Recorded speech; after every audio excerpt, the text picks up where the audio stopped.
let's get right into the project, and I'm not going to expand too much on this because it was incredibly difficult to make the figure that you see here. As you saw in the clip before, I did attempt this 4 times until I got what I wanted to see. And yeah, this cape is also very difficult. It does follow the same principles as a lot of the other capes that you've seen in these videos. However, I had to create this one in reverse and turn it inside out to hide those seams, because as you know, I really don't like seams showing through on my work. Now there is one at the top holding that wire in, and I'll have to fix that later. But just remember, these are only ideas for you to implement. If you don't like them, you don't have to use them. So let's get started with the project. Now let's get right into the project, and let me show you these arms. These are from the Nightwing, red Nightwing, and I had to sand them down to apply these stripes in epoxy. And it takes a while to dry. It's difficult to work when it's still super wet. As it dries down, it's easier, but I had to make them very low profile so that they don't come off. Now, the red and green paint that you see here, that is the Vallejo Premium paint, and it applies really well with an airbrush. I'd recommend using an airbrush. It just looks that much better. I did not sand down the joints on the elbows and knees because I left them black, and I just didn't want to deal with sanding any other joints. So in this case, the green that you see on the knees and on the shin guards is a silver over the black, and then covered with a Tamiya translucent green. And the paint that you see here, the red and the green, I just masked them off individually and airbrushed those in. And airbrushing works out so well because it gives you such a clean look. Now this is the red hood body, the torso, the legs, except the arms. Now the plates that you see in between the abs, that is epoxy sculpt again. And then styrene for the decorative piece that goes down the center of the chest. That I had to glue in with super glue. In this case, I used the gel version of it. I didn't use the liquid. It just works so much better. And this is now ready to, well, to do some additional work. But a lot of these techniques you've already seen in some of the other videos. So if you want to refer to some of the videos that I have in the library to see these techniques, then you can do so. This project implements a variety of those different techniques. Now this is the head sculpt that I purchased. I ended up painting it. I got it as a blank. Some people say it's too small. It actually fits just perfect. And just depending on the angle, it's going to look too small. Now, this is the cape that I finally finished for this. As you saw in the other clip, it was difficult to produce.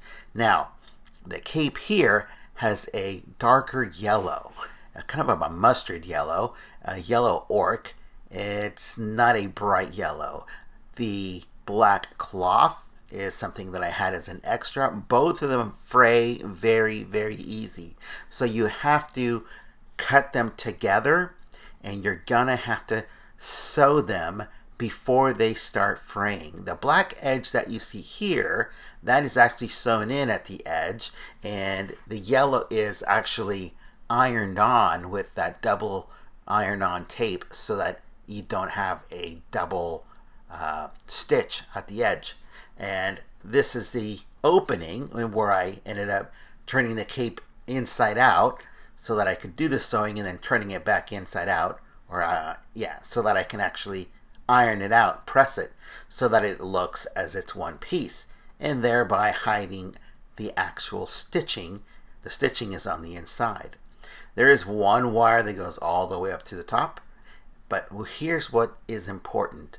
Those little clips that are going to be used for mounting it on the shoulders, or I should say the clavicle just above the chest area, the armor. I want to show you how I did that, because that's the whole key to mounting this cape. There are no holes, there are no wires, that are introduced into the actual sculpt. It is actually just glued in. Now this is the cape itself. You can see two materials that are sewn together. Now this is a piece of brass that I picked up at Home Depot, or you can pick it up at Lowe's as well. And you just bend the edge with these flat pliers. And just be careful because it is a piece of metal. As you see here, I've already cut this before. I'm just showing you what I did. It took me 8 attempts to get this correct as I kept, well, making mistakes. I finally got the ones that I wanted, and I just repeated the process until I got 2 equal pieces that I liked for the clips that go onto the cape.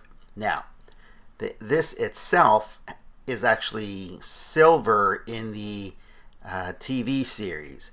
I just left it in the brass or the gold color because I just liked the way it looked. If you want to paint it, you certainly can. If you want to obtain it in a silver color, you can do that as well too. This is just an extra piece of material that I had. Now, altogether, the clips look like this at the very edge, holding and crimping that wire. The reason you want to crimp that wire with these clips when you mount it is because it gives the wire an anchor point. That way you can bend the wire wherever you want. If you do not crimp the wire's not going to have that anchor point. It's not going to stay where you place it. It's going to flip-flop all over the place. Now this is a short cape, and because it is a short cape on a small figure, it's incredibly difficult to manipulate when you're sewing it together. So that's why it also took me many attempts to get it right. It took me 4 attempts.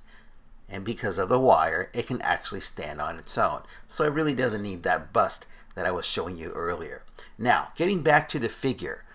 Again, I didn't like the color tone that it had. It was too bright. It needed to be subdued with a darker red. So again, I used black to create that dark red. So I used black as an undertone, as a base paint, or a primer if you want to call it, onto the body. And as you can tell, I've already sanded it down. I prepped it to airbrush the black back in because I want a nice, even, smooth finish. Can you do it with a hand brush? You could. It's a lot more work. But with an airbrush, it's just a lot quicker, and it leaves such a clean result. Now those yellow tabs that are going to be in each and every one of those segments of the abs, I've just covered up with tape. And I'm going to cover those then in later with a silver paint, and then a translucent to me yellow on top of those. Yellow is so hard to work with. It needs a lighter coat underneath it for it to look yellow. There's no way it's going to cover black or other colors. It's just going to change. So to keep it yellow, you've got to have a lighter color underneath. Now those ribs that go down the center of the chest plates, those are going to be silver. And they go all the way up to the clavicle. And that's where, at the ends of those, is where the cape is going to actually be glued down. So I used red once again to make some touch-ups, and obviously to paint back over it onto the black to give it that darker red tone. Now remember, if you apply too many coats of it, it's going to look bright red. We want it to be a subdued red, and this is how you can control the color or tone of that second color you are applying. So you can create the shadows, create the highlights, having the black underneath, and then going over the specific areas in that color to bring out those highlights, and not going over the other areas, keeping the shadows, giving it more dimension, more volume. It's a technique you can apply to any of your figures. In this case, it's the Robin figure from CW. Now the great thing about working with an airbrush is if you do overcolor the area, you can always go back and repaint it in the beginning color that you had, the base color. Because it's a thin spray of paint applied to the surface, it doesn't erase the details. So you can actually paint this more than 3 times to get the tone that you need. And of course, if you want to prep it and strip down the paint, you can do so. But the nice thing about using an airbrush is you don't have to. You can just always repaint, coloring it over with your base tone and starting fresh. The nice thing about this, it gives you a clean look regardless of where in the process you started. Now, if you actually sand down too far or scour the surface, you're going to notice that when you are spraying with the airbrush, because it's going to pick up the finest of details and exaggerate any imperfections you have. So you have to make sure that the surface is clean for you to start airbrushing. Now, once you finish painting your work, make sure you seal it. If there are areas that need to be high gloss, then fine, make them high gloss. Cover those once dry and then spray the areas that need to be a matte or satin finish. That way you can have a three-dimensional look, different finishes on the surface of that one figure. It looks so much better. So let's get down to installing the cape. I'm using Loctite super glue. It's a gel, the one that I'm using, because I don't want it dripping everywhere. Now, again, if you want to paint these brass clips in silver, that's up to you. I'm going to leave mine in the brass. They just look really good over the figure.